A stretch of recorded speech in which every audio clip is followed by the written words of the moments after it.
Welcome to OTT junction super singer junior season 10. So இந்த முறை வந்து புதன்கிழமை தான் ப்ரோமோவே வந்திருக்கு. ஃபர்ஸ்ட் 2 ப்ரோமோ வந்திருக்கு. அது நேற்று மத்தியானத்துக்கு மேலே வந்ததுனால சரி இன்னைக்கு பண்ணலாம் அப்படின்னு சொல்லிட்டு தான் இன்னைக்கு ரிவ்யூ பண்றேன். இது வந்து முதல் 2 ப்ரோமோ. ஃபர்ஸ்ட் ப்ரோமோ அப்படிங்கிறது வந்து ராகவா லாரன்ஸ் அந்த நிகழ்ச்சிக்கு அவர் வந்திருந்தாரு. அவர் வந்திருந்த பொழுது கொடுத்த வாக்குறுதிகளை நிறைவேற்றிருக்காரு.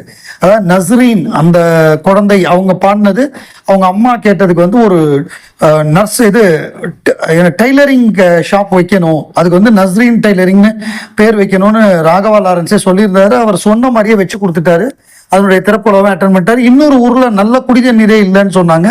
அவரே செலவு பண்ணி அந்த குடிதண்ணீருக்கான ஏற்பாடுகளை பண்ணி அதை போய் அட்டன் பண்ணியிருக்காரு. அதை வந்து அதோடைய காணொலி அந்த வீடியோவை காமிக்கிறாங்க. அது ஒரு நல்ல விஷயம்.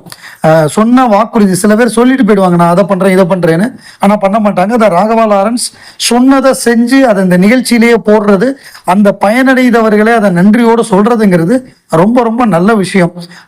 ஸோ அவருக்கு நம்முடைய நன்றி, அதை பெற்றவர்களுக்கு நம்முடைய வாழ்த்துக்கள். போன வாரம் ஏன் எலிமினேஷன் இல்லை அப்படின்னா, இந்த வாரம் ஒரு சிங்கரை எலிமினேட் பண்ண போறாங்க. ஏன்னா டாப் 10 சிங்கர் செலக்ஷன் இப்போ 11 பேர் இருக்காங்க. 9 பேர் எலிமினேட் ஆயிட்டாங்க. மொத்தம் 20 பேர்ல ஆரம்பிச்சது 9 பேர் எலிமினேட் ஆயாச்சு. இப்போ 11 பேர் இருக்காங்க. இதுல இருந்து ஒருத்தர் மட்டும் வெளியேற போறாரு. மீதி எல்லாம் டாப் 10க்கு வர போறாங்க. ஸோ இந்த டாப் 10 ரவுண்ட்ல வந்து விஜய் டிவி ஸ்டார்ஸ்லாம் வர்றாங்க. அதுல வந்து நம்ம பிக் பாஸ்ல வந்தவங்க எல்லாம் வராங்க. முத்துக்குமரன் வந்து பேசுறாரு. அதே மாதிரி இன்னும் சில பேர்லாம் வராங்க. அது அபூர்வ சகோதரர்கள் அப்பு கமல் மாதிரி மேக்கப் போட்டு ஒருத்தர் வராரு. ஸோ இந்த மாதிரி வராங்க. இதுல என்ன பார்க்கணும் அப்படின்னா, இதுல அவங்க செலக்ட் பண்ணி பாடுற பாடல்கள் எல்லாமே பிரமாதமா இருக்கு. முதல்ல வந்து பாடினது வந்து சின்ன சின்ன வண்ணக்குயில், அதாவது காயத்ரி வந்து மச் இம்ப்ரூவ்டு சிங்கர் அப்படின்னு நம்ம சொல்லலாம். ஒவ்வொரு ரவுண்டுலையுமே அவங்க பெட்டரா பாடிட்டு இருக்காங்க. இந்த முறை அது வந்து ரொம்ப சூப்பரா பாடியிருந்தாங்க. மௌனராகம் படத்துல வரக்கூடிய பாடல் 1986 வந்த மௌனராகம். கவிஞர் வாலி அவர்கள் தான் எல்லா பாட்டையும் எழுதியிருப்பாரு. இசைஞானி இளையராஜா, மணிரத்னம், இளையராஜா, வாலி, எஸ்பிபி, இந்த காம்பினேஷன், எஸ்பிபி ஜானகி அம்மா இந்த காம்பினேஷன்ல வந்த பாட்டு தான். இதை வந்து ஜானகி அம்மா தான் பாடியிருப்பாங்க. இந்த சின்ன சின்ன வண்ணக்குயில்.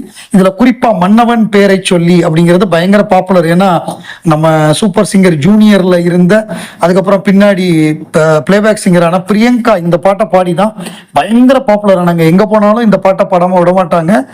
காயத்ரியும் இந்த பாட்டை சூப்பரா பாடி எல்லாரும் பாராட்டும்படி பிரமாதமா பாடிட்டாங்க. அதுல ஒன்றும் ஆச்சரியமே இல்லை அவங்க சூப்பரா பாடினதுல. அடுத்த பாடல் வந்து தனுமிதா, இவங்க பாடுறது வந்து ரோஜா படத்துல இருந்து புது வெள்ளை மழை. இந்த படம் வந்து ஒரு சிறப்பான படம். என்ன காரணம் அப்படின்னா, இதுதான் முதல்ல ஏஆர் ரஹ்மான் மியூசிக் பண்ண படம். மணிரத்னம் டைரக்ஷன்ல கவிதாலயா கே பாலச்சந்தர் தயாரித்த படம். அதுக்கு முன்னாடி வரைய இளையராஜா தான் மியூசிக் பண்ணிட்டு இருந்தாரு. மணிரத்னத்துக்கு தளபதி படம் வரைய. ஸோ பாலச்சந்தர் 3 படங்களை தயாரித்தாரு. அந்த 3 படங்கள் என்ன அப்படின்னா, ரோஜா, அண்ணாமலை, வானமே இல்லை. இந்த ரோஜாங்கிற படம் ஏஆர் ரஹ்மான் மியூசிக்கு, அண்ணாமலை படத்துக்கு ரஜினிகாந்த் நடித்த அண்ணாமலை படத்துக்கு தேவா மியூசிக்கு, பாலச்சந்தர் டைரக்ட் பண்ண வானமே இல்லை படத்துக்கு மரகத மணி, இன்னைக்கு அவர் தான் தெலுங்குல RRR படத்துக்கு ஆஸ்கார் வாங்கியிருக்கிற கீரவாணி. இந்த 3 படங்களுமே கவிதாலயா தயாரிச்சாங்க. 3 படத்துலையுமே இளையராஜாவை போடல. ஸோ அந்த 3 படங்களும் சில்வர் ஜூப்ளி ஒண்ணுது. அதுதான் மாற்றம், மிகப்பெரிய ஒரு மாற்றமா தமிழ் சினிமால இளையராஜாவுடைய சாம்ராஜ்யத்தை முடிவுக்கு கொண்டு வந்து அடுத்ததா ஒரு ட்ரெண்ட் செட்டரா ஏஆர் ரஹ்மான் வந்தாரு. அந்த முதல் படத்திலேயே தேசிய விருது வாங்கினார், நேஷனல் அவார்டு கிடைச்சது ஃபார் பெஸ்ட் மியூசிக்.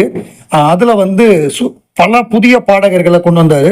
அதாவது ஒரு காலத்துல இளையராஜாவுடைய பாடல்கள்னா எஸ்பிபி, ஜானகி, சித்ரா, மனோ, மலேசியா வாசுதேவன், ஜெஸ்தாஸ், இந்த ஒரு 4-5 சிங்கர்ஸ் தான் தொடர்ந்து பாடிக்கிட்டு இருப்பாங்க. பட் ஏஆர் ரஹ்மான் வந்த பிறகு உன்னிமேனனை திருப்பி கூட்டு வந்தாரு. உன்னிமேனன் இளையராஜாவுக்கு பாடியிருக்காரு, அவரை திருப்பி கூட்டு வந்தாரு. சுஜாதாவை திருப்பி கூட்டு வந்தார். அவர் இளையராஜாவுக்கு ஜானி படத்திலே பாடியிருக்காங்க. இருந்தாலும் அவங்களுக்கு ரீஎன்ட்ரி.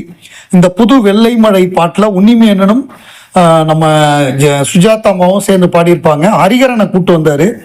இந்த மாதிரி நிறைய புது பாடகர்களை அறிமுகப்படுத்தினார். இந்த பாட்டு பயங்கர மெலோடி சாங்கு, புது வெள்ளை மழை. அதுல இன்ஸ்ட்ருமெண்ட்லாம் சூப்பரா இருக்கும். இதுல எல்லா பாட்டுமே பெரிய ஹிட் ஆச்சு. பல லட்சம் கேசட் வித்துது. இந்த பாடலும் வந்து மிக சிறப்பா பாடியிருப்பாங்க. பிக்சரைசேஷன், பாடல், அந்த பாடின விதம், அந்த டியூனு, அந்த ஆர்கஸ்ட்ரேஷன், ரெக்கார்டிங் எல்லாமே பிரமாதமா இருக்கும். அதை தனுமிதா ரொம்ப சூப்பரா பாடியிருக்காங்க. ஒரு மெமரபிள் சாங். ஏன்னா ஏஆர் ரஹ்மானுடைய ஒரு இம்பார்ட்டன்ட் ஃபீட் இன் தமிழ் சினிமா. முதல் படம் நேஷனல் அவார்டு வாங்கின பாடல், ரொம்ப அழகா பாடியிருக்காங்க. அடுத்ததா ஜீன்ஸ். அந்த ஜீன்ஸ் படத்துல கண்ணோடு காண்பதெல்லாம் அப்படின்னு ஆபேரி ராகத்துல வரக்கூடிய ஒரு பாடல். இந்த ராகத்துல ஏராளமான பிரபலமான சினிமா பாடல்கள்லாம் வந்திருக்கு. உதாரணத்துக்கு சொல்லணும்னா என்னை தொட்டு அள்ளி சென்ற மன்னன் பேரு மென்னடி, இந்த மாதிரி ஏராளமான பாட்டு, பழைய பாடல்ல இருந்து ஆரம்பிச்சு இளையராஜாவோட பாடல்கள், ஏஆர் ரஹ்மான் சாங்ஸ்னு நிறைய பாட்டு இருக்கு. இந்த பாட்டு வந்து நித்யஸ்ரீ மகாதேவன் பாடியிருப்பாங்க. ரொம்ப பிரமாதமா பாடியிருப்பாங்க. நிறைய சங்கதிகள் உள்ள பாட்டு, பாடுறதுக்கு ரொம்ப சிரமமான பாட்டு, அவ்வளவு அழகா பாடியிருப்பாங்க. அந்த டியூனா இருக்கட்டும், அந்த பேக்ரவுண்ட் ஸ்கோரா இருக்கட்டும், ஒட்டுமொத்தமா அந்த பாட்டு பிரமாதமா இருக்கும். அந்த பிக்சரைசேஷன் டைரக்டர் சங்கர் வந்து 6 அடிச்சிருப்பாரு. மிக பிரம்மாண்டமான உருவான படம் வந்து ஜீன்ஸ். இந்த பாடலை ஆத்யா ரொம்ப சிறப்பா பாடுறாங்க. இந்த சூப்பர் சிங்கர் சீசன்ல ரொம்ப ஸ்பெஷலான சிங்கர் ஆத்யா. அவங்க வந்து ரொம்ப சூப்பரா பாடி நிச்சயமா அவங்களுக்கு கோல்டன் ஷவர் கிடைக்கும் நம்ம நம்பலாம். நம்ம இமான் வந்து பாராட்டுறாரு, ரொம்ப சூப்பரா பாடி இருக்கீங்க அப்படின்னு. அந்த அளவு அழகா இருக்கு அவங்க வாய்ஸ். சிங்கர் அனுராதா ஸ்ரீராம் வந்திருந்தாங்க. அவங்க ஸ்பெஷல் கெஸ்டா வந்தாங்களா இல்லை சித்ராமா ஒருவேளை அவங்க வராம இவங்க வந்தாங்களா, அவங்களுக்கு ரீப்ளேஸ்மெண்ட்டா வந்தாங்களான்னு தெரியல. பட் அவங்க வந்தாங்க ஒரு சீஃப் கெஸ்டா. இந்த பாடல் வந்து லயனட் பாடினாங்க. லயனட் பாடினது என்னன்னா, என்னோடு நீ இருந்தால் ஐ படத்துல வரக்கூடிய பாட்டு. இது வந்து ரொம்ப ரொம்ப டஃப்பான சாங். இது எப்படின்னா வாய்ஸ் தான் இதுக்கு மெயின். பெரிய அளவு இன்ஸ்ட்ருமெண்ட்லாம் இல்லாமல் உணர்வுகள் அடிப்படையாக அமைந்த பாட்டு. இது வந்து சித் ஸ்ரீராம் பயங்கரமா பாடியிருப்பாரு. அந்த ஃபீமேல் வாய்ஸும் நல்லா இருக்கும். ஏஆர் ரஹ்மானுடைய மியூசிக். இதுவும் சங்கர் படம் தான். இந்த பாட்டு வந்து ரொம்ப டஃப், அவ்வளோ ஈஸியா பாட முடியாது. அந்த உணர்வுகள், அந்த எமோஷன்ஸை வந்து டச் பண்ற மாதிரி பாடணும். அதை வந்து ரொம்ப அழகா பாடியிருக்காங்க லயனட்டு. இந்த பாட்டில் வந்து அவங்களோட மேக்சிமம் டேலண்ட்டை வெளிக்கொண்டு வந்துட்டாங்க. அதை தான் நம்ம அனுராதா ஸ்ரீராமும் பாராட்டுறாங்க. எப்படி இது சாத்தியமாச்சு அப்படின்னு கேட்குறாங்க. அந்த அளவு வெகு சிறப்பாக அமைஞ்சது. அதுக்கப்புறம் அனுராதா ஸ்ரீராம் வந்து அவங்க பாடின ஒரு பாட்டு பாடுறாங்க, ஒரு குத்துப்பாட்டு ஒன்று பாடுறாங்க. இதுதான் இந்த முதல் 2 ப்ரோமோல வரக்கூடிய விஷயங்கள். அடுத்தடுத்த ப்ரோமோவை வந்த உடனே இமீடியட்டா ரிவ்யூ பண்ணிடலாம்.